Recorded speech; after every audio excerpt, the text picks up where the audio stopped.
Boa tarde, mulheres lindas do Senhor. Cumprimento todas com a graça e a paz do nosso Senhor Jesus Cristo.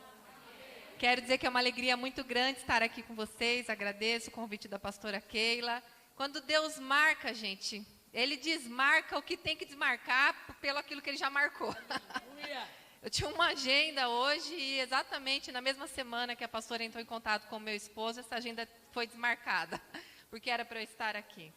Eu creio em propósitos. Eu creio, inclusive, que você está sentada ao lado dessa pessoa porque Deus tem um propósito. Através da sua vida, na vida dela e através da vida dela na sua. Vamos orar mais um pouquinho para que o Senhor continue falando ao nosso coração? Pai, que alegria. Que alegria, Senhor, podermos estar aqui na Tua casa, num ambiente santo.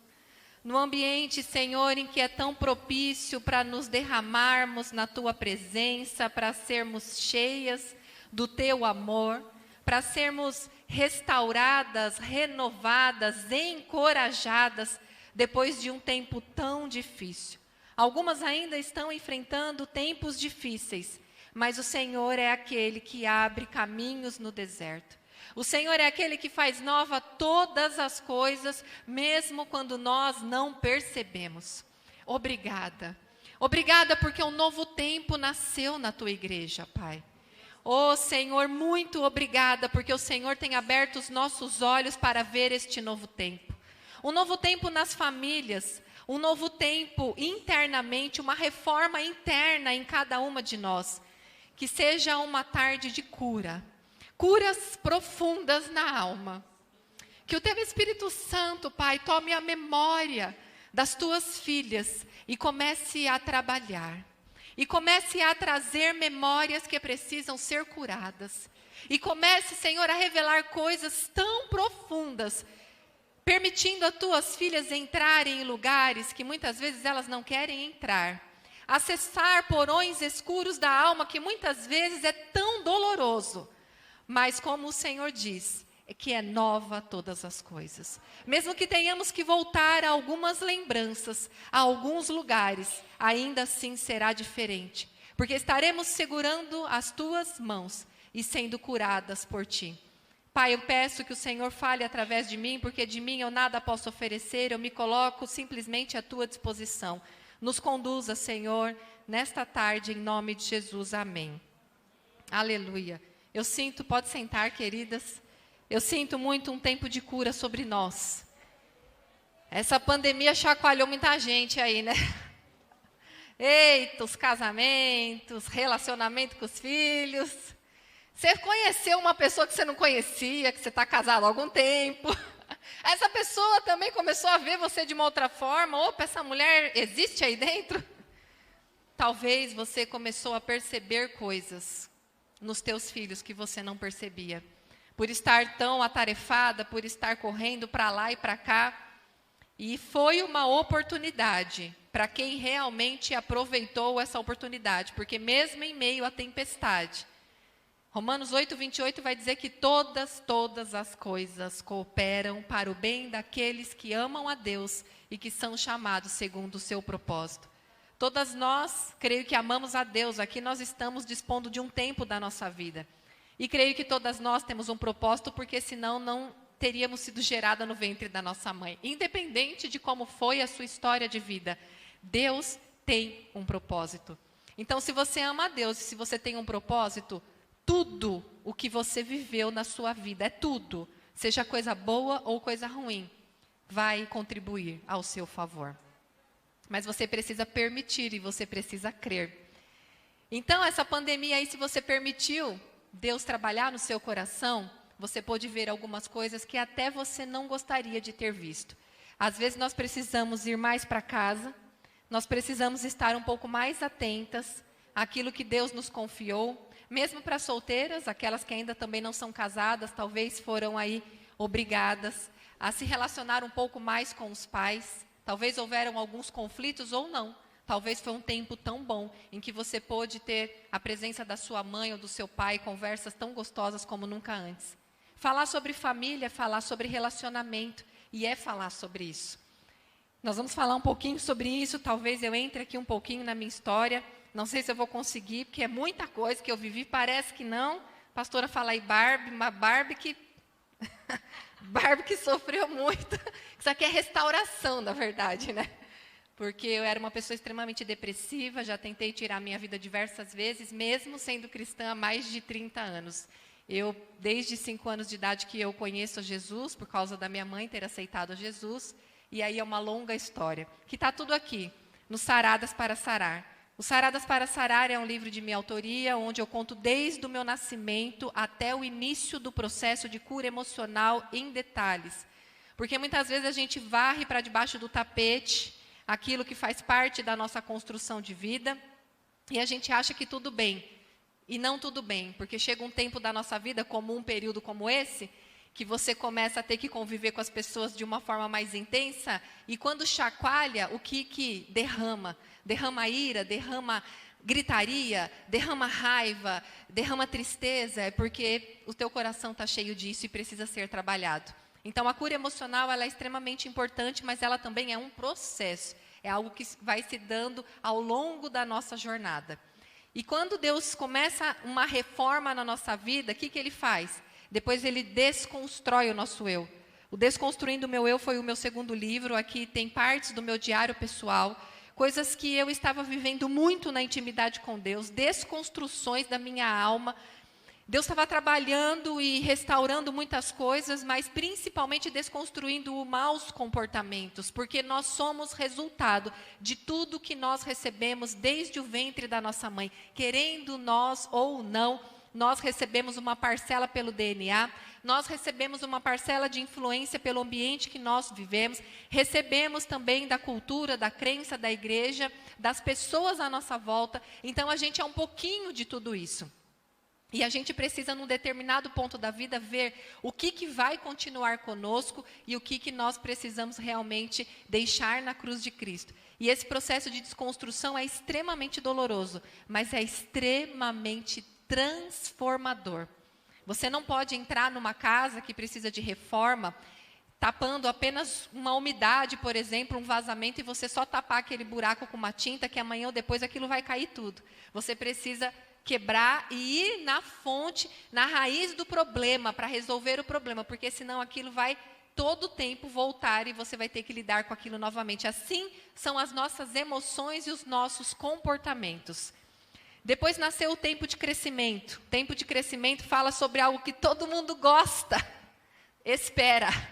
É um livro que fala sobre esperas e processos. É o que a gente viveu agora aí. Espera para poder sair de casa, espera para saber se vai continuar no emprego, espera para saber se vai ter o que comer. Enfim, falo muito também sobre a atitude correta que nós devemos ter durante esse tempo de espera.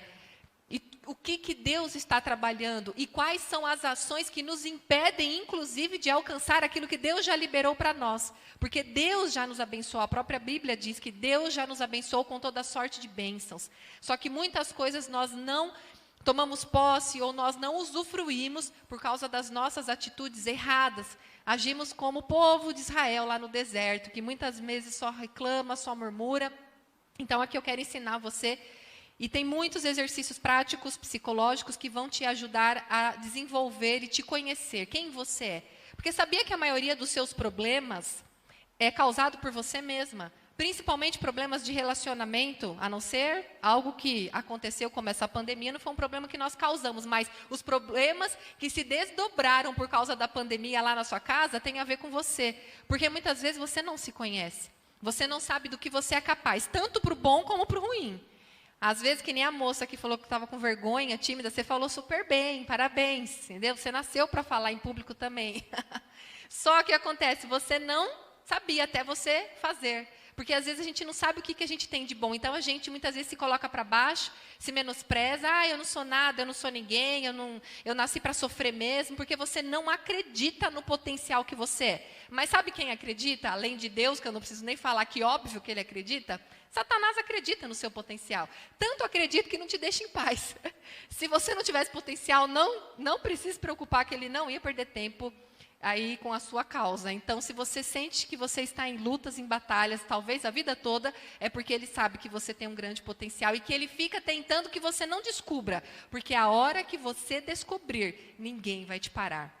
Mas também tem as coisas ruins que você precisa descobrir. Às vezes você é uma mulher faladeira demais, crítica demais, orgulhosa demais, insubmissa demais, reclamona demais, ingrata demais, e você não se dá conta disso. Então, esse livro vai te ajudar a se conhecer e melhorar e crescer, porque é através da palavra, é através do conhecimento que nós também crescemos.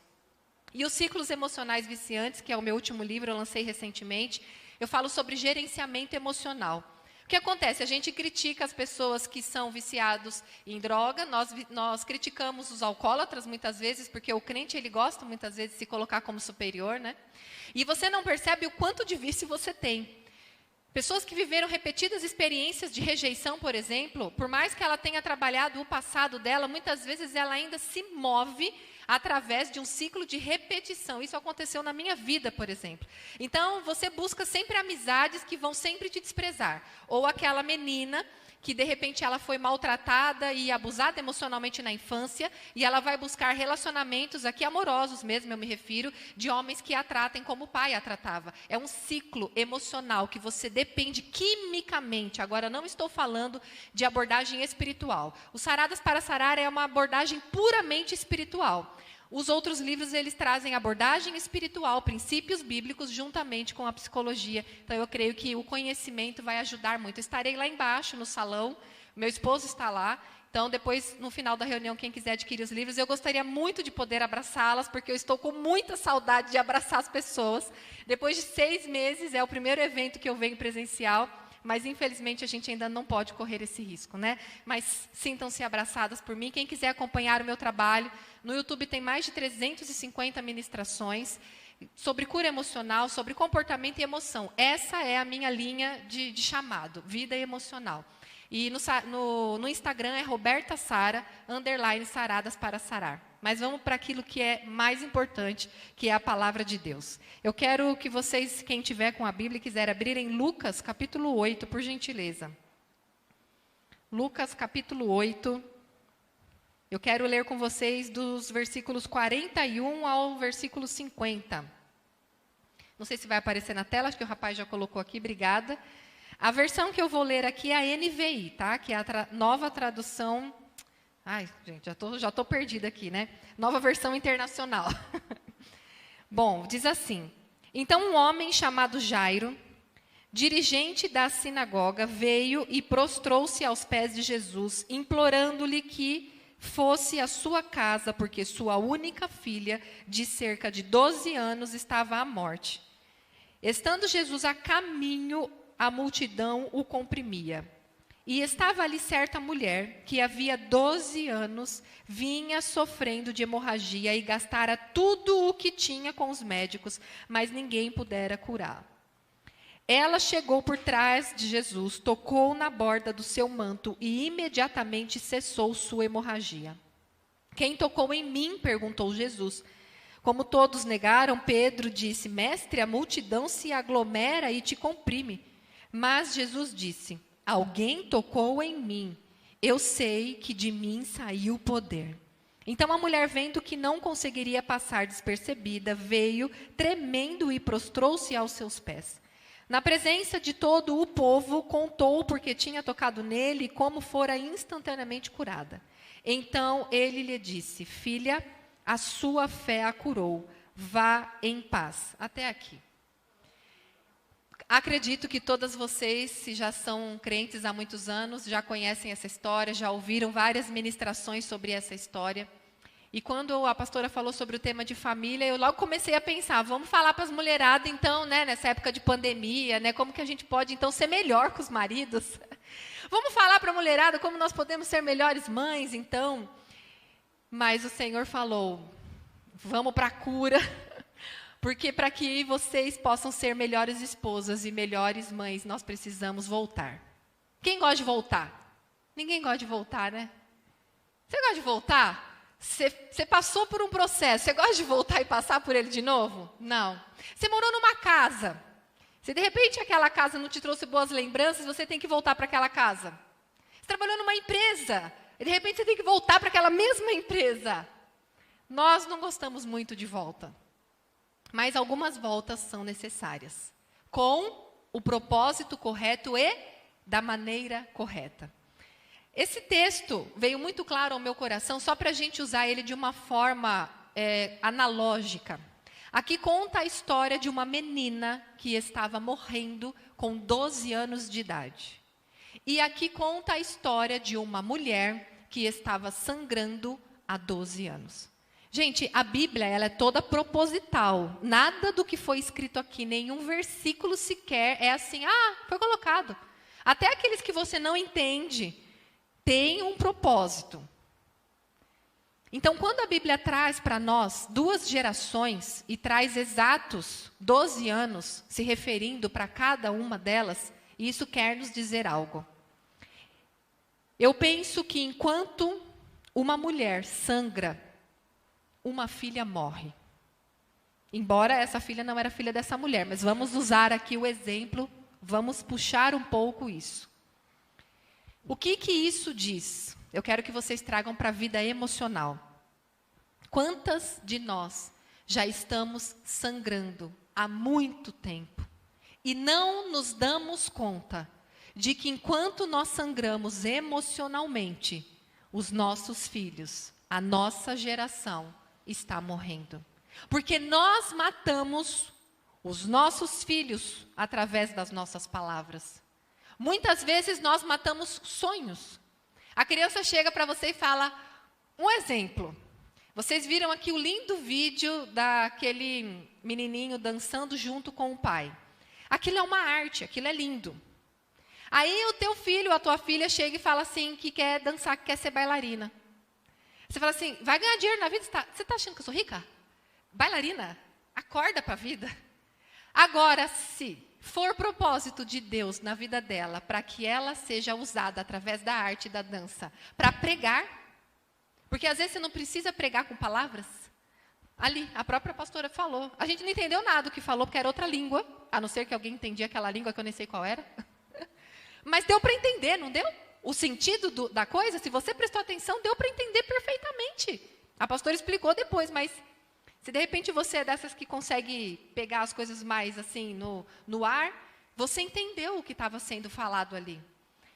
E quantas vezes nós fazemos isso com os nossos filhos? Você não nasceu para isso, isso não é para você. Se enxerga, olha onde a gente mora, olha a nossa casa, olha o nosso bairro.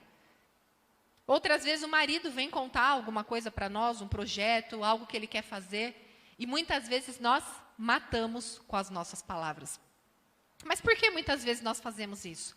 Porque existe uma construção, existe uma história. Quando a gente fala de família, não dá para você pensar na sua família, que hoje, para quem é casada, é o marido e os filhos, sem que você perceba que existe uma influência da sua família de origem sobre a sua vida e da família de origem do seu marido sobre a vida dele. Não tem como negar. Eu não tinha esse conhecimento. A partir do momento que eu passei a ter esse conhecimento, eu passei a compreender o porquê eu me comportava de determinadas formas. E o porquê que eu não conseguia me libertar de até alguns comportamentos. Porque, gente, vir à igreja, louvar a Deus, erguer as mãos, dar o dízimo, ouvir a palavra, até é fácil. Você precisa dispor de um tempo, sim. Existe um empenho, existe uma dedicação. E parabéns para vocês que estão aqui. Mas não é só isso. Porque se só a salvação fosse o único objetivo de Deus para nós, quando nós aceitamos Jesus como nosso Salvador, Ele nos levava. Até para não correr o risco de a gente perder a salvação. Mas o objetivo do Senhor é um objetivo geracional. Deus é um Deus geracional. Quando você vai ler lá na Bíblia, sempre Deus, no Velho Testamento, se apresentava como? Sou o Deus de Abraão, Isaac e Jacó. Ou seja, ele está apresentando o quê? Uma geração. Deus se apresenta de uma forma geracional. Ele enviou o Filho dele para morrer por toda a terra. E isso em milhares e milhares de gerações. Há quanto tempo Jesus veio à terra? E quantas gerações nasceram e morreram, e nós estamos aqui celebrando a vida, a morte e a ressurreição de Jesus, porque cremos nele. Isso fala de um Deus geracional. Então, quando você pensar na sua família, eu gostaria que você não pensasse de uma forma banal. Não deu certo, separa. Ah, meu marido é um traste. Ah, porque você não sabe o que meu marido faz comigo. Meu marido é um grosso, ele é um estúpido, ele é um cavalo. Eu casei com ele achando que ele era um príncipe. No fim, fui ver que só era um cavalo. Quantas de nós? Porque o namoro é lindo, né, gente? Você também era linda no namoro. Você também não deixava de escovar o dente às vezes no namoro. Você não deixava de pentear o cabelo. Você se vestia bonitinha. Você estava sempre de bom humor. Duvido que você estava com mau humor nos primeiros encontros. Não estava. Linda, maravilhosa. Agora o marido chega do trabalho e você está limpando a casa. Para! Não põe esse pé. Está achando que eu sou escrava? Porque eu passei o dia inteiro limpando isso. Eu tenho cara de tonta, né? Eu só posso ter cara de tonta. Isso, meu filho, que eu ainda trabalho e boto meu dinheiro nessa casa. E eu não posso comprar uma calcinha para mim. Aí você começa o seu discurso. E aí você fala. Sabe por quê? Porque mulher foi feita para falar. Precisa desabafar. Mas sabe o que a gente precisa aprender? O lugar certo de falar. O momento certo de falar. E a pessoa certa para falar. O lugar certo não é lá no Facebook, tá, gente? O que você está sentindo? Não é. Não é o lugar de jogar indireta para o marido, para a irmã em Cristo, não é. O lugar certo não é a sua mãe também, a não ser que seja um conselho, ok? Você esteja vivendo uma situação difícil, angustiante, você vai buscar conselho com a sua mãe. Mas se você quer reclamar do seu marido, meter a boca no seu marido, não vai falar para sua mãe. Por quê?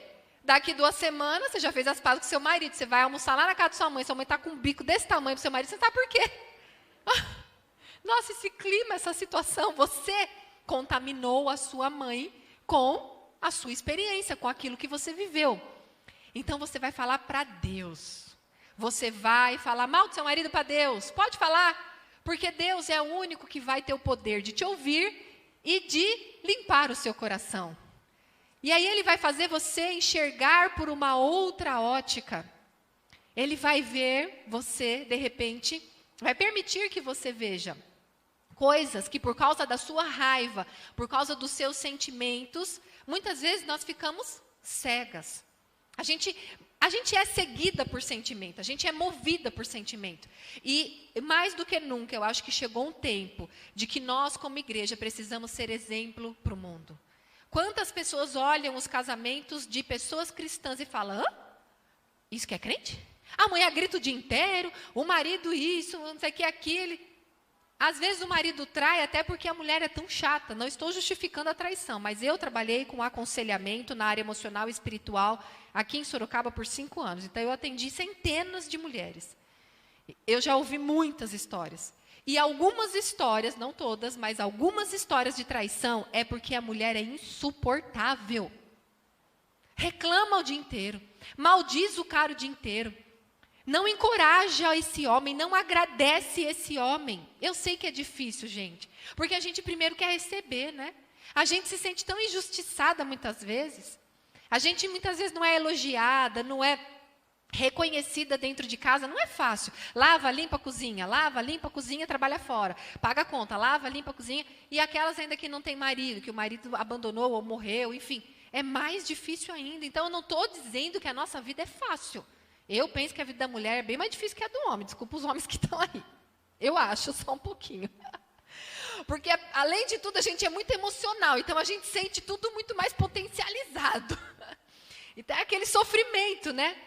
Só que chegou o tempo da gente aprender a conhecer as nossas emoções e a dominar as nossas emoções. Por quê? Isso impacta significativamente na vida dos nossos filhos, na nossa casa, na nossa família e como cristãs. Porque para os outros se interessarem por Jesus, eles primeiro vão ter que ver Jesus em você. Quando eu não refletia Jesus, ninguém se interessava em vir a Jesus através da minha vida. Por quê? Porque o meu comportamento era muito pior do que um descrente. Era pior, gente. Só reclamava, só murmurava, vivia triste. Que Jesus nós estamos comunicando para o mundo? Então, é tempo da gente refletir. É tempo da gente pensar, o que eu tenho feito com a minha vida? Onde eu posso melhorar? E aí, para isso, a gente vai ter que voltar. Eu quero ler com vocês também Deuteronômio. Êxodo. Êxodo 34, vocês nem precisam abrir para a gente ganhar tempo.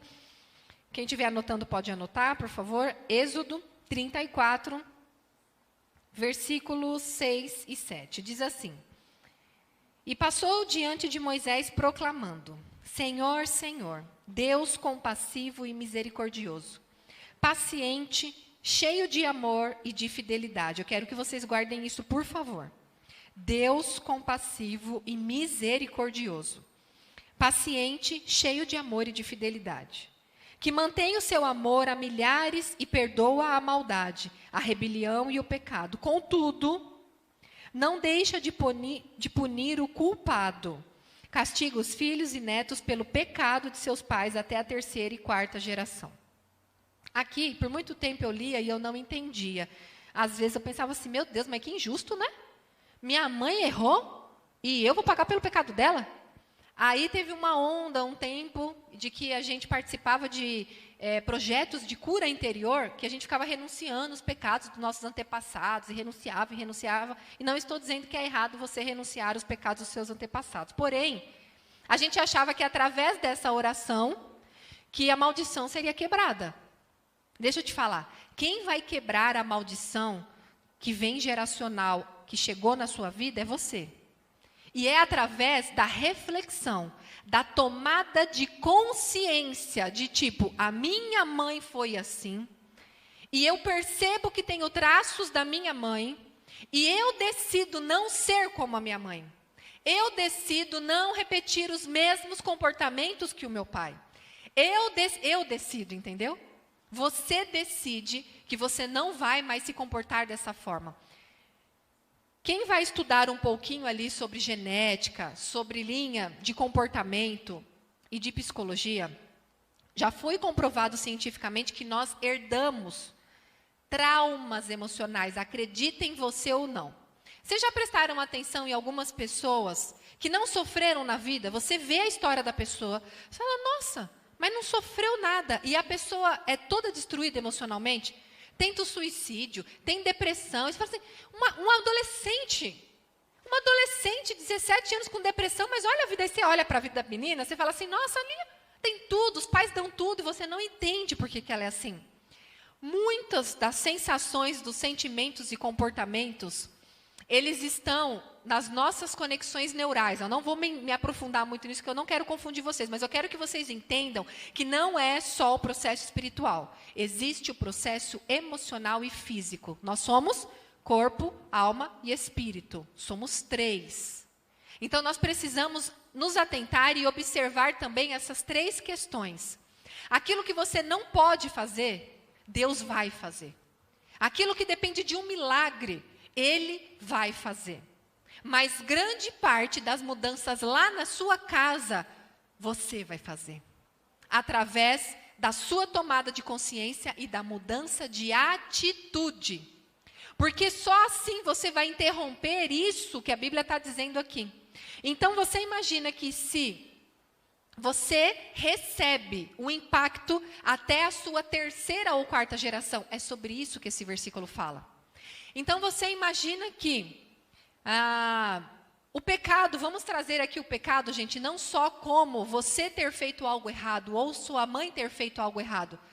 O pecado no sentido da maldade humana. Isso é o pecado. Então, de repente alguém agiu debaixo de uma maldade contra a sua mãe. E por causa deste pecado, a sua mãe passou a se comportar de uma forma ruim. E um trauma que ela vivenciou através do DNA foi transmitido a você. E mesmo que você não viveu nenhum trauma, você se comporta como resultante disso. Vocês conseguem pegar esse versículo que eu li como esse entendimento? De que você vai pagar a consequência de ações que os seus antepassados tiveram, de decisões que os seus antepassados tomaram. Agora traz para você. O ciclo não para. Para aquelas que são mães, agora é com você. O que você está gerando e transmitindo para os seus filhos, que vão transmitir para os filhos, e você entende como é um processo geracional? Então, assim, se a tua mãe não teve esse conhecimento, mas você está tendo, você pode mudar daqui para frente. Você pode interromper o ciclo. E que as suas próximas gerações não precisarão passar ou se comportar de uma maneira tóxica, de uma maneira autodestruidora, porque você se posicionou e entendeu. O que eu quero dizer com isso? Tem coisas que o poder está nas suas mãos. Não estou dizendo que você vai fazer sozinha. Nem pense nisso.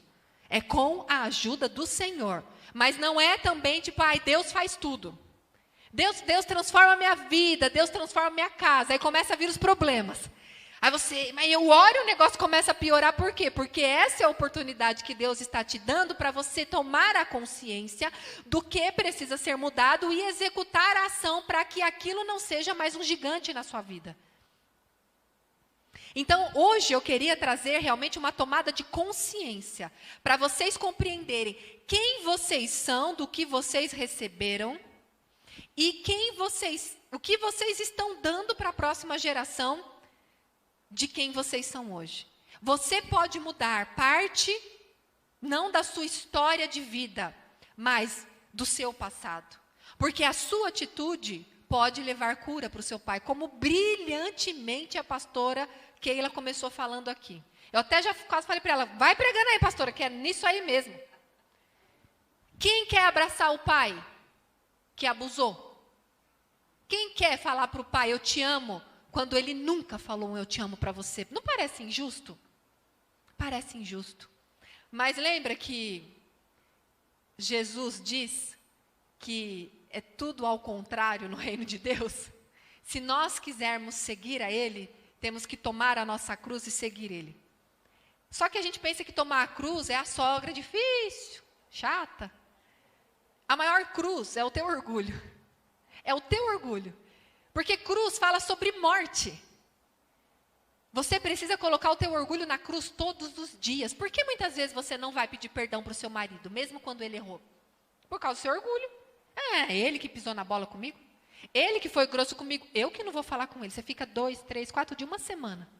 Ou então fica falando para o filho. Filho, fala para o seu pai, não sei o que, não sei o que, não sei o que. Aí eu vou lá para o pai. O pai mandou falar isso para você, para você, para você. Gente, é uma palhaçada isso. É isso. Mas acontece no meio de crente. Acredite ou não, acontece. Quebra esse orgulho. Seja para falar com seu marido, com seus filhos, com seu pai, com a sua mãe. Diga eu te amo. Peça perdão. Sabe por quê, gente? Tem uma coisa. Nós, muitas vezes, por causa dos nossos sentimentos, nós somos injustas. Porque a gente ainda não tem maturidade para entender a situação no todo. E eu vou te falar, leva tempo.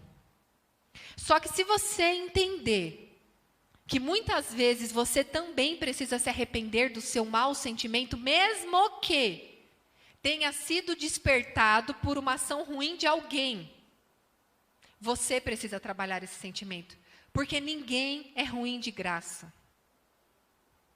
As pessoas muitas vezes agem até com maldade no coração, porque foi isso que elas receberam. Então, eu acho que o perdão, ele precisa vir acompanhado de um elemento muito importante que muitas vezes nós esquecemos, que é a empatia. O que é a empatia? É você se colocar no lugar do outro e pensar como o outro. Porque a gente só sabe falar, porque minha mãe me abandonou, porque o meu pai não está nem aí para mim. Você já pensou na história de vida do seu pai? Você já pensou na história de vida da sua mãe? O que ela teve que passar? O que ela teve que enfrentar? A falta de conhecimento que ela tinha, porque eu creio que nós somos uma geração agraciada. Essa geração de uns 10, 20 anos para cá, tem sido despertado dentro do povo de Deus conhecimento. Como o que vocês estão recebendo em muitos lugares, através de livros, através de palestras, e como vocês estão recebendo aqui. Porque o conhecimento, ele transforma.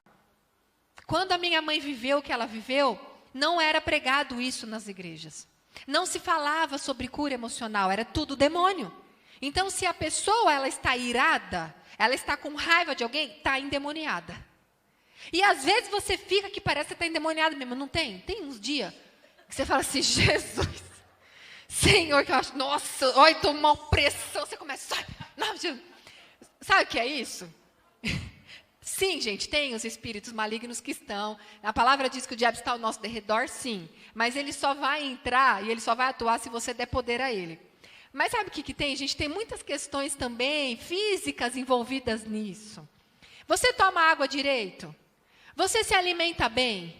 Você pratica atividade física?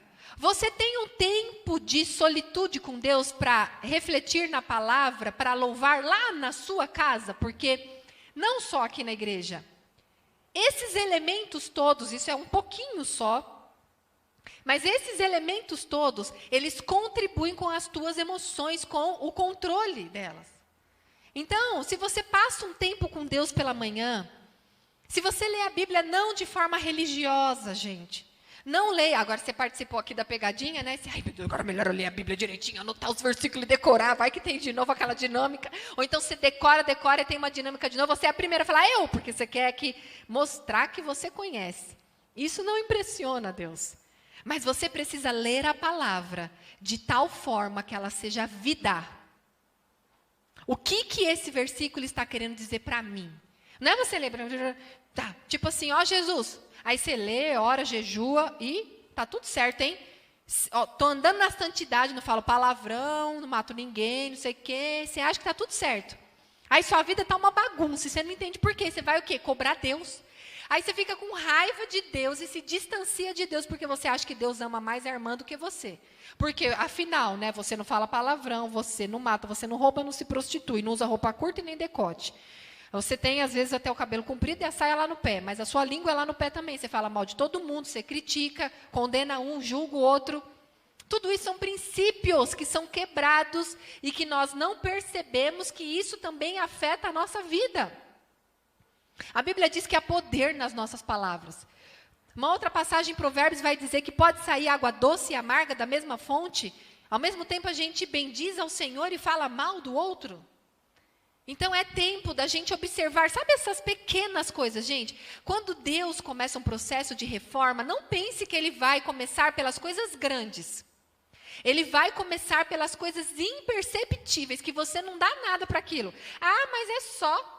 Sabe aquele é só? Ah, é só ficar assistindo novela todo dia, não estou sendo legalista dizendo que não pode assistir novela. Mas, mais uma informação científica para vocês. Tudo que vocês ouvem e veem são influências, estímulos que o seu cérebro recebe. E ele vai criando aquela informação como uma informação verdadeira.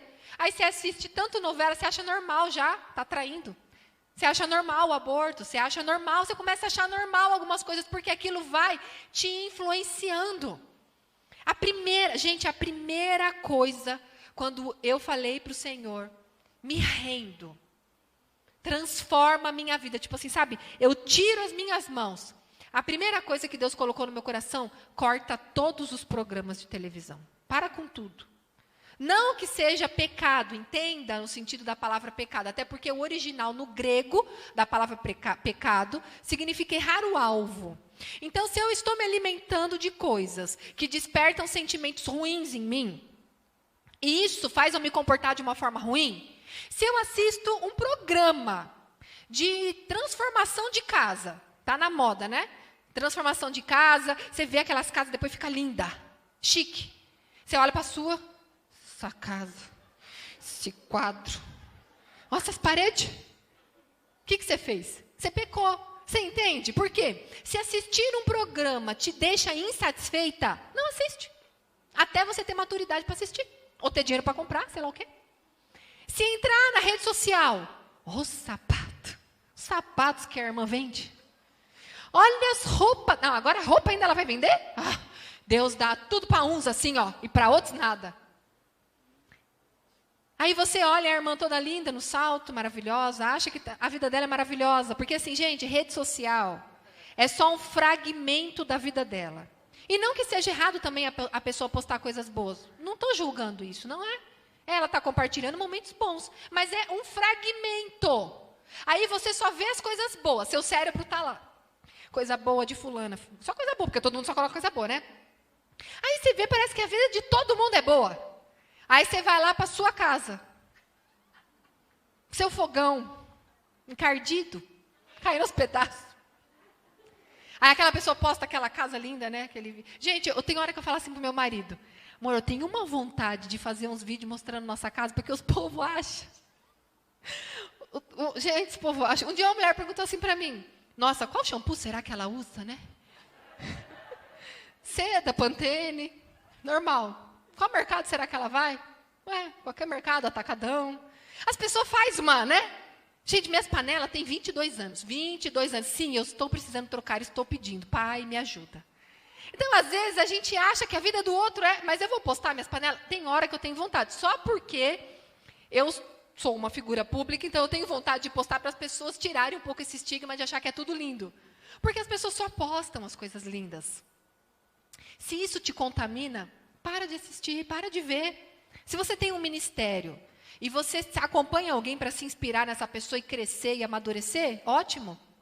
Mas se te faz inveja, se você fala, 30 mil seguidores, e eu aqui, sabe? Exatamente.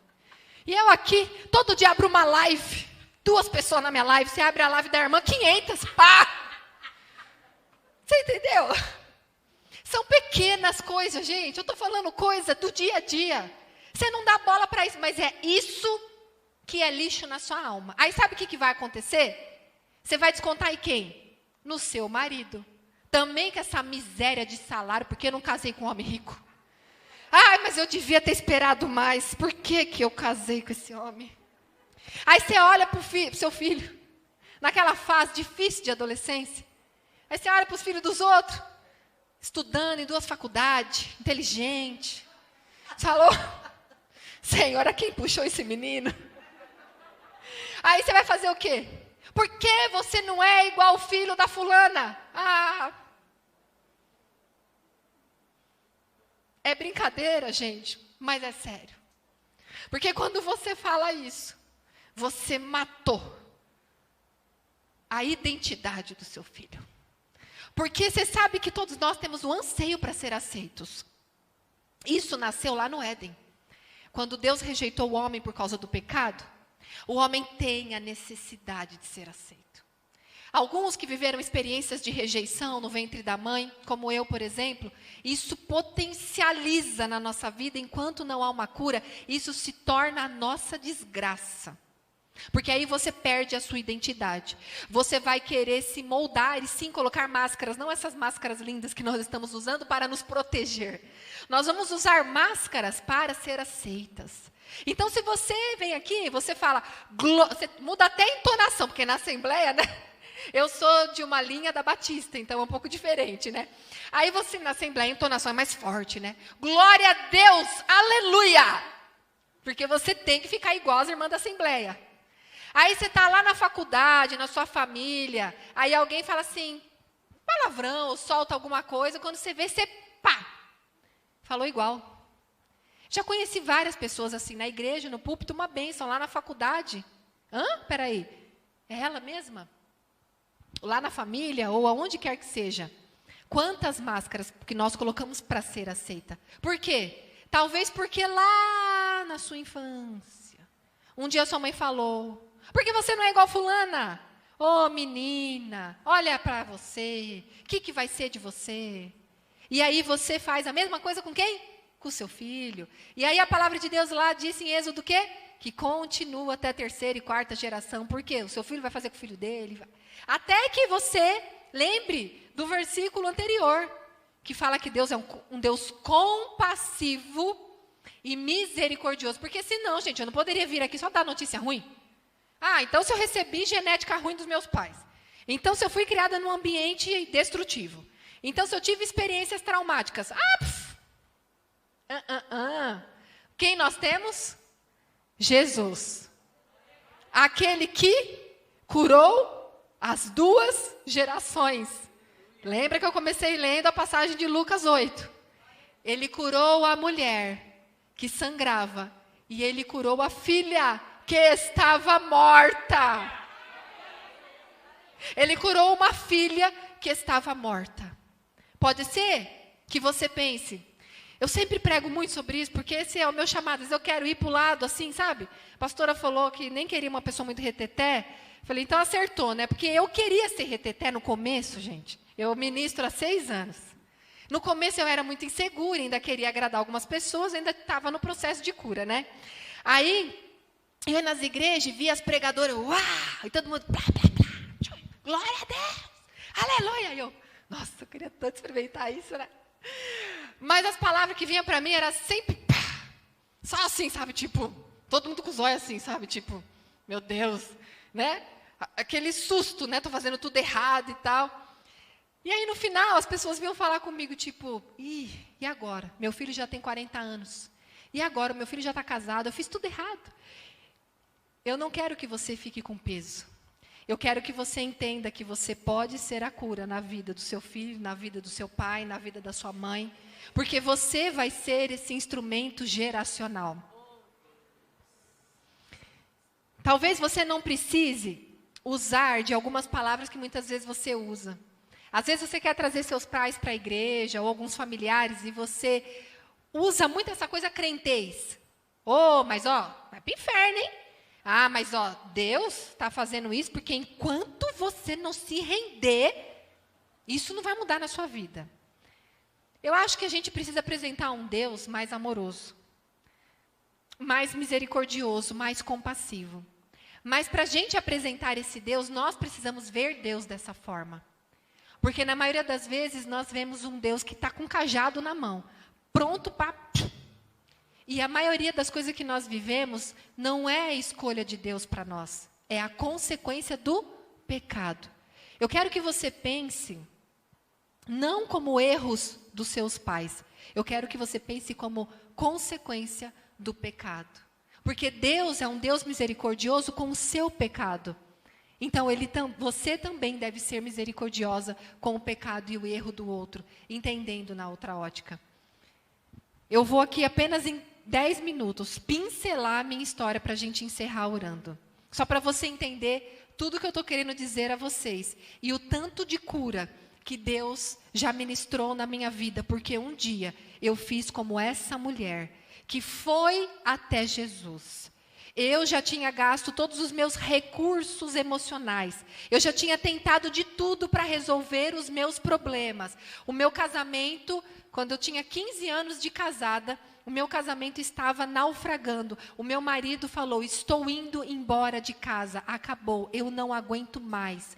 Porque eu vivia num estado depressivo constantemente. Um estado que só reclamava, que só murmurava, só vivia insatisfeito, olhando para o que o outro tem. E nunca percebendo o tanto de coisa que Deus tinha colocado em mim. E também o que Ele já tinha me dado, a minha família. Mas eu precisei voltar, porque eu não tinha ainda condições emocionais suficientes para eu lidar com aquilo sozinha. A minha mãe engravidou de mim quando ela tinha 16 anos de idade. E a mãe dela tinha morrido quando ela tinha 9 anos. Então, a minha mãe já era órfã. O pai da minha mãe era um alcoólatra e um abusador, que pegou uma das filhas para fazer de mulher quando a mãe morreu. Olha o contexto. A minha mãe foi trabalhar no Rio de Janeiro e ela ficava entre São Paulo e Rio de Janeiro. Nesse lugar que ela trabalhava, um restaurante muito conceituado lá no Rio de Janeiro, o dono deste restaurante, que era um homem 30 anos mais velho, violentou sexualmente a minha mãe com 16 anos de idade. E neste contexto, eu fui gerada. Neste contexto, eu fui gerada. Parecia uma história que tinha tudo para dar errado. Quando ela soube da gravidez, ela chegou a ele, disse que estava grávida e ele deu dinheiro para ela abortar. E ela tentou o aborto porque ela era apenas uma menina de 16 anos, órfã, sem ninguém. Mas essas ações, resultados do pecado, ok? Tudo isso é pecado. O que aquele homem fez com a minha mãe foi uma maldade, foi um pecado. Ela foi vítima disso e acabou sofrendo a consequência disso e passando para mim. Isso me atingiu, porque quando a gente vai estudar a construção do bebezinho, ali no ventre da mãe já começa a ser gerado toda a parte cerebral. E essas químicas cerebrais que influenciam nos nossos sentimentos e até na nossa personalidade têm a ver com as primeiras experiências. Então, as minhas primeiras experiências ainda no ventre foi de rejeição, de tentativa de tirar a minha vida. Imagina os sentimentos que a minha mãe teve. Só que eu só consigo falar isso hoje para vocês curada. Porque há 8 anos atrás eu só sabia culpar a minha mãe, porque eu não conhecia toda a história. Porque eu não tinha a ótica da misericórdia para minha mãe. Porque eu ainda estava tão doente e tão afundada nos meus sentimentos que eu não conseguia ver dessa forma. Então, a minha mãe não deu certo o aborto, né? Porque a soberania de Deus é acima de todas as coisas. Mas ela teve uma ideia. Como ela também morava em São Paulo e vivia entre São Paulo e Rio de Janeiro, ela disse que eu era filha de um outro homem, que ela tinha tido um casinho lá. E ela inventou a minha data de nascimento, dizendo que eu tinha nascido 2 meses depois, que era para o cara acreditar. Então, a minha história já foi construída com base em mentira. Aí aquele homem ficou meio desconfiado, mas tudo bem, ele me registrou, só que ele nunca assumiu a paternidade. Eu não sei, gente, o que é ter um pai. Nunca na vida. De sentar, de abraçar, de brigar, de corrigir. Nunca. De receber um eu te amo. Nunca. Mas ali foi a solução que minha mãe encontrou e ela pediu para que a mãe desse homem que me registrou, que era uma mulher muito boa, cuidasse de mim por um tempo. E essa mulher cuidou de mim por 5 anos. Foi uma provisão de Deus. Vocês imaginam que nesses 5 anos a minha mãe não era cristã. Ela era apenas uma adolescente, com tudo isso que ela tinha vivido. Você imagina como ela iria me tratar? Como ela poderia tratar alguém que era fruto de um estupro? Diferente do outro homem que ela quis que eu fosse filha dele, porque ela dormiu com ele, porque ela queria aquele homem. O outro não. Então, quando ela olhasse para mim, ela ia lembrar de tudo aquilo. Por isso, o abandono foi a melhor solução. Mas eu também só posso dizer isso hoje porque eu estou curada. Mas eu, como criança, interpretei como um abandono. Porque a questão não é o que você vive. A questão é como você interpreta. Às vezes, o que eu vou falar da minha história, nada se encaixa com a sua. Você fala, meu Deus do céu, nunca vivi isso. Mas você viveu coisas que você interpretou como rejeição. Que você interpretou como abandono. Que você interpretou como desprezo, como humilhação. Como ser deixada de lado. E Deus quer curar isso. Porque isso te afeta hoje. Às vezes você não consegue se relacionar bem aqui na igreja. Tem problema, sabe? De, ai, fulana falou de mim. Fulana olhou esquisito. Ai, porque na verdade não é o que essa pessoa hoje representa. É o que aquela pessoa do passado fez. Eu me sentia rejeitada aonde eu fosse, gente. Aonde eu entrasse eu me sentia rejeitada. Mas não é porque aquela pessoa estava me rejeitando. Eu me sentia constantemente. Então, qualquer ação dela que lembrasse o meu cérebro, as experiências que eu vivia, aquilo transbordava. E eu sofria. E eu pensava, então, em tirar a minha vida quantas vezes. Mas Deus entra na história. Mas é um processo. Quando eu tinha 5 anos de idade, minha mãe conheceu Jesus.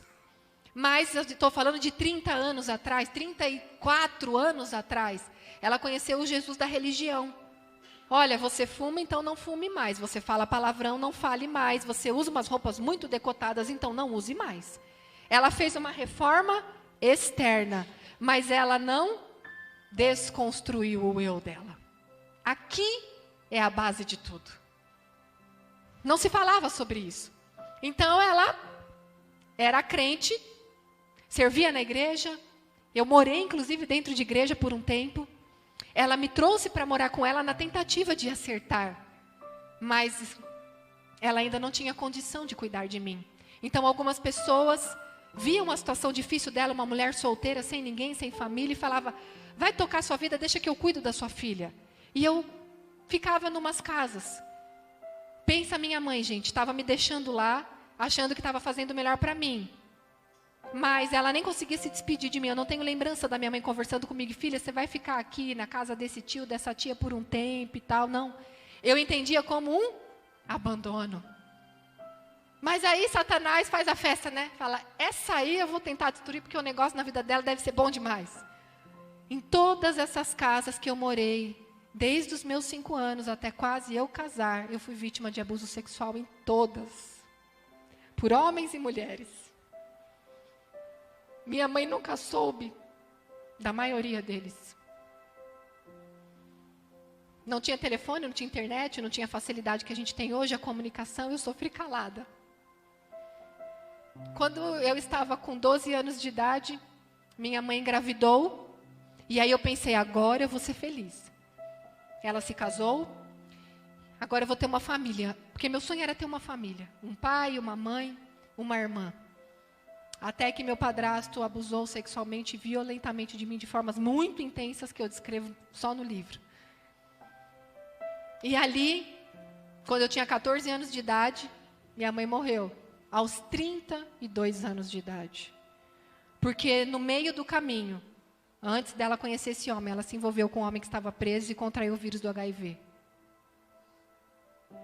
Decisões, escolhas. Porque não estamos firmadas no amor de Deus. Porque quando a gente sabe quem nosso Pai é, a gente não se entrega para qualquer um. Mas eu colhi as consequências do pecado, como a Bíblia diz. Só que Deus é um Deus misericordioso. Enquanto minha mãe sangrava emocionalmente, eu morria. Mas a gente é as duas personagens, tá? Ora nós somos essa filha morta porque a nossa mãe sangrava. Ora nós somos essa mulher que está sangrando e nossas filhas estão morrendo. O que aconteceu na minha casa? A minha filha também era depressiva, calada, enfiada dentro do quarto. Tinha problemas de relacionamento, não se amava. Ela repetia os mesmos comportamentos tóxicos que os meus, sem nunca ter vivido um trauma. Meu marido é um homem maravilhoso, um pai excepcional. Ele é meio chueque, meio grossão, meio estúpido, mas ele tem um coração enorme. Então, assim, ela não teve falta da paternidade. Ela não teve as faltas que eu tive. Mas por que ela comportava dessa forma? Porque eu estava sangrando e ela estava morrendo. E eu matava com as minhas palavras, com as minhas atitudes, porque eu não conseguia abraçar. Eu tinha uma dificuldade de falar que amava, de abraçar, de sentar à mesa. Sentar à mesa, comer todo mundo junto e conversar, eu não conseguia. Eu sempre tinha que estar trabalhando, fazendo alguma coisa, ocupada com alguma coisa. Por quê? Porque eu não me permitia ser amada e nem amar, porque eu não sabia o que era amor. Mas espera, alguma coisa está errada. Eu estava há 30 anos dentro da igreja. Não basta entrar por essa porta. Não basta sentar nesse banco. Não basta usar uma saia. Permita esse amor te encontrar. Vá atrás desse amor, como essa mulher que estava sangrando fez. Toque de uma forma que você extraia poder. Ali Jesus diz: eu sei que de mim saiu poder. Quantas pessoas tocaram nele e ele não sentiu que esse poder saiu, porque aquela mulher saiu da casa dela, disposta, com uma tomada de consciência, com um objetivo: eu não posso mais ficar assim. Ele é a minha única esperança. E quando meu marido falou: estou indo embora de casa, para mim, a minha família estava destruída. Mas eu precisei falar: Senhor, Tu és a minha única esperança. Mas falar de verdade, sabe? Não falar da boca para fora, porque a gente canta isso que é uma beleza. A gente fala isso que é uma beleza. Falar. Você fala com a sua alma, com o seu corpo, com o seu espírito, com cada célula do seu ser. Tudo dentro de você diz: eu preciso de ti. Eu preciso te tocar. E toque. E permita ser curada. E aí você vai clamar pela cura da sua geração. Porque foi isso que eu fiz. 8 anos depois, isso começou em 2012 na minha vida. 8 anos depois, eu sou outra pessoa, não perfeita. Estou no processo, tem muitas coisas ainda, porque foi 32 anos de pancada, só de coisa ruim, só de desgraça mesmo. Então leva um tempo para a gente conseguir se recuperar de tudo isso. Mas eu sou outra pessoa. Quando eu olho aquela Roberta do passado, está tão distante. Ela está tão distante. Mas sabe qual foi o principal presente na minha cura? Que eu agradeço a Deus todos os dias, quando eu olho para as minhas filhas. Quando eu olho para as minhas filhas, eu falo: Senhor, muito obrigada. Porque eu sei o cenário que seria hoje. Pelo que eu vivi há 8 anos, pelo que eu atendo as pessoas, pelo que eu vejo, eu sei que o cenário da minha filha hoje, aos 20 anos de idade, seria uma pessoa depressiva tomando medicamento. E não é isso. Hoje ela trabalha conosco, se envolve conosco, é outra menina. Mas eu não vou dizer para vocês que foi fácil. Assim como essa mulher precisou de empenho, de força, de fé, de esperança, eu também precisei nesses 8 anos. Porque o processo de cura, gente, é para quem realmente quer. Porque torce a gente no meio. Mas extrai o que tem de bom. Assim como a azeitona e o caroço da azeitona é espremido para sair o azeite. Feche seus olhos, por favor. Ah, Pai. O que seria de nós sem o Senhor? Quantas de nós carregamos as nossas bagagens familiares?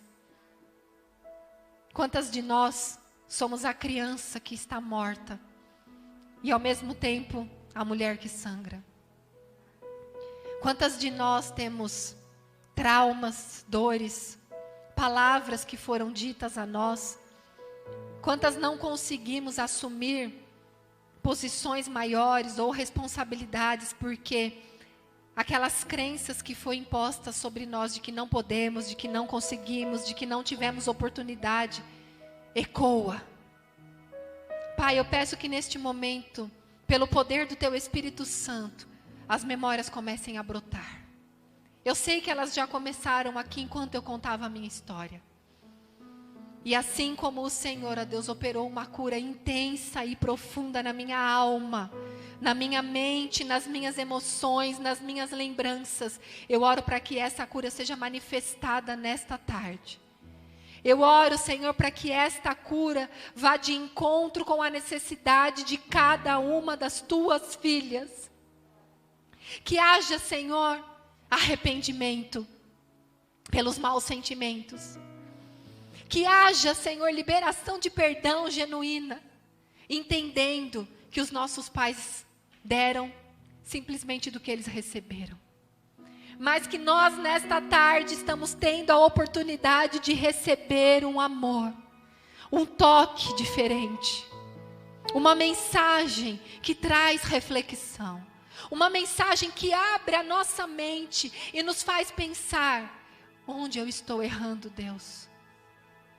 Nós somos tão limitados como seres humanos, que muitas vezes não conseguimos enxergar as nossas falhas.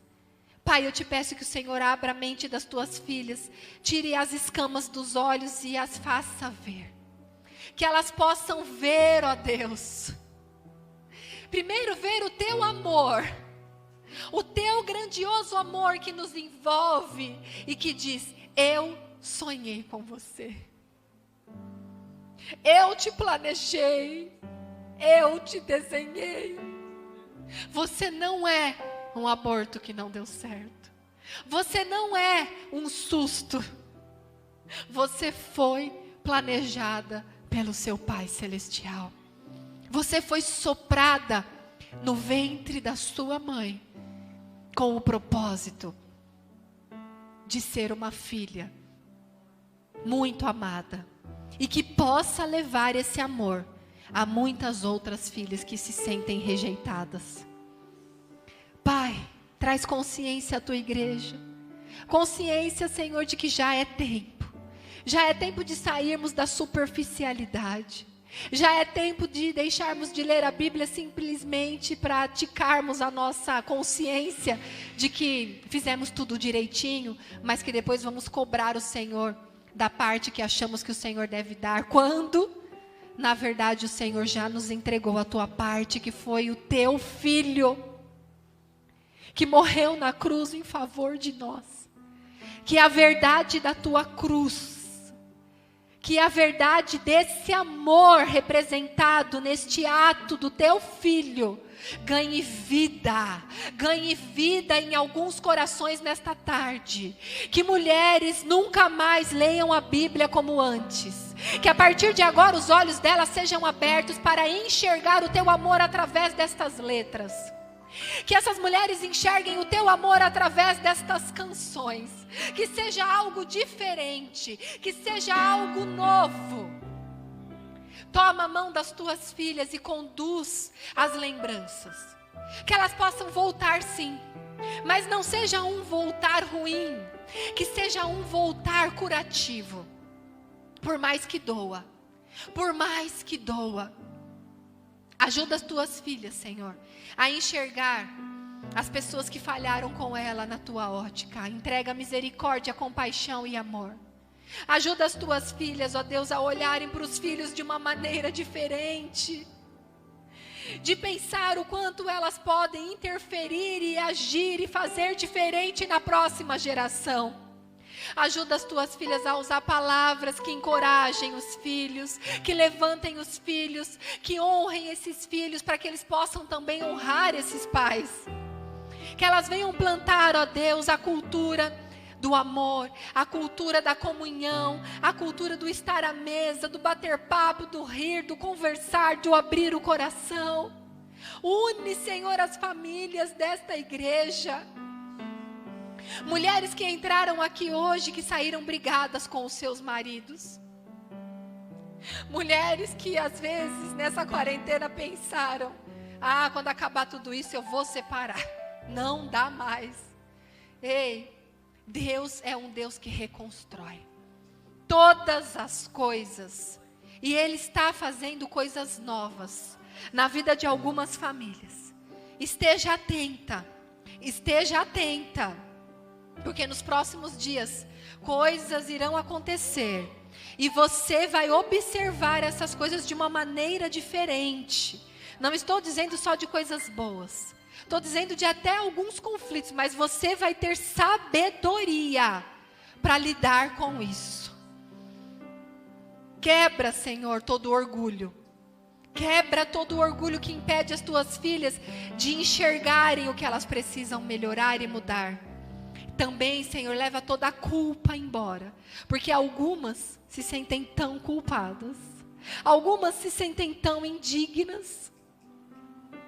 Oh, Senhor, assim como o Senhor disse que levou a nossa culpa e a nossa doença na tua cruz, que nesta tarde o Senhor leve toda a culpa, todo o peso, toda a vergonha. Aqui há algumas pessoas que têm vergonha de si mesmas. Você tem vergonha de você mesma, você não entende por quê. Você entra em vários lugares e você sempre se sente mal consigo mesma. Quando eu falei como eu me senti a respeito de rejeição, é assim que você se sente. Abre o seu coração. Peça para o Senhor revelar o amor dele para você como nunca antes, e Ele fará. Recebe a cura. Recebe a cura. Recebe a cura. Deus está se movimentando, queridas. Deus está se movimentando neste lugar. Deixa o Espírito fluir. Deixa o Espírito fluir. Deixa o Espírito fluir. Deixa o choro vir. Deixa, chega. Chega de ser a Mulher Maravilha. Chega de ser aquela que lida com tudo, que resolve tudo, que resolve os problemas de todo mundo e que carrega o mundo nas costas. Ei, venham a mim, diz Jesus, vós que estáis cansados e sobrecarregados, e eu vos aliviarei, te darei descanso. Às vezes você está tão cansada de lutar. Você luta. Às vezes você fala, não, eu não sou essa mulher aí, não. Eu tenho lutado, sabe, pelo meu casamento. Eu engulo tantas coisas, eu me calo, mas eu não aguento mais. Você está como essa mulher que já tentou de tudo, que já usou todos os recursos. Mas sabe de uma coisa? É porque você ainda está no controle. É porque você ainda acha que você vai conseguir mudar alguma coisa. Você toma a decisão, você toma a consciência, mas quem muda é o Senhor. Ah, Senhor, vem como um bálsamo nesta tarde, alivia o peso emocional. Alivia, Senhor, essa sensação de rejeição, de desprezo. Mulheres que foram traídas, abandonadas, e que acham que tem alguma coisa errada com você. Não. A não ser o comportamento que você deve mudar. Não tem algo errado com o seu corpo. Não tem algo errado com você. Você é especial. Você é amada. Quando você ouve vozes, pensamentos que te dizem: olha para você, que ridícula você é. Quantas vezes você não tem coragem nem de se olhar no espelho? Você tem ódio de você mesma. Às vezes você se belisca, se aperta. Você tem uma raiva de você. Deus está quebrando esse espírito nesta tarde. Eu vejo como mulheres contorcidas, em posições até fetais. Ai, quanta dor emocional. Ai. É uma dor que vem da alma. É uma dor que você tem uma vontade de gritar. Você tem uma vontade de gritar. Ai. Sabe de uma coisa? Pega um dia que não tiver ninguém na sua casa. Coloca um louvor bem alto. Pega um travesseiro. Se prostra no chão, enfia a cara nesse travesseiro e grita, mulher. Grita essa rejeição aí. Grita esse abandono aí. Grita essa dor aí. Você precisa colocar isso para fora. Você precisa libertar essas emoções negativas que controlam os seus comportamentos e que estão te fazendo destruir o seu lar sem que você queira. Oh, Senhor. Desamarra. Eu vejo outras mulheres amarradas com panos pretos nos punhos e nos tornozelos. Ai, olha que você tenta, viu? Ai, tudo que você fala é: tô tentando. Você tenta, mas você não sai do lugar. Você sente que você está amarrada. É como se literalmente os teus pés estivessem amarrados. Espiritualmente falando, é isso que está acontecendo. Mas Deus está enviando os anjos dele. Eu vejo anjos soltando e desamarrando esses cordões pretos. Eu vejo punhos sendo libertos. Eu vejo tornozelos sendo libertos. Eu vejo pés livres para adorar. Mulheres que não conseguiam nem orar. Mulheres que não conseguiam nem orar mais. A sua oração estava tão fria, tão seca, tão, Deus poderoso, maravilhoso, grandioso e só. Para você adorar a Deus era elogiar a Deus, mas aquilo também não vem do coração.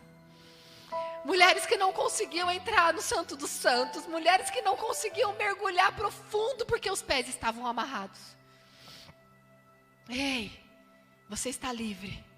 Livre para conhecer desta paternidade, desse amor.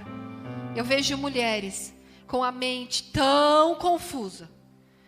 Eu vejo linhas, fios embaralhados, emaranhados de fios. E tá uma bagunça aí na sua mente, você tá com humor, ora você tá bem, daqui um pouco é como se virasse uma chave em você, você já fica louca. Você não quer.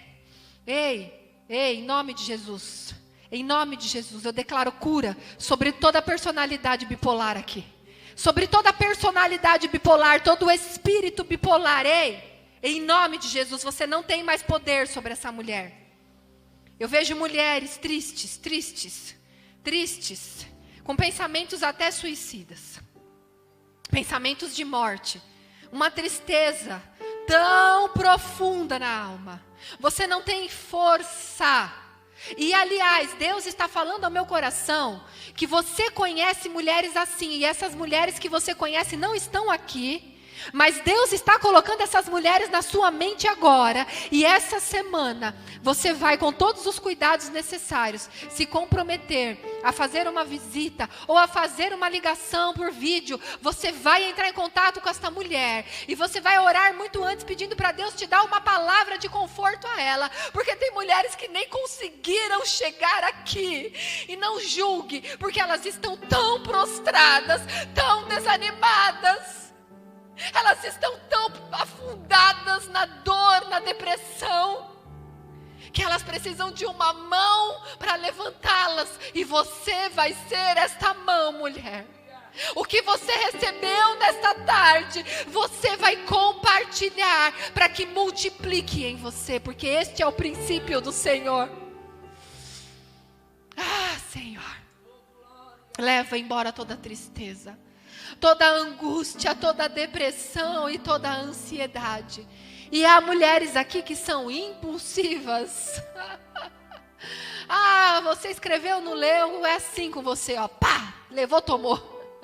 Você toma decisões assim, não importa.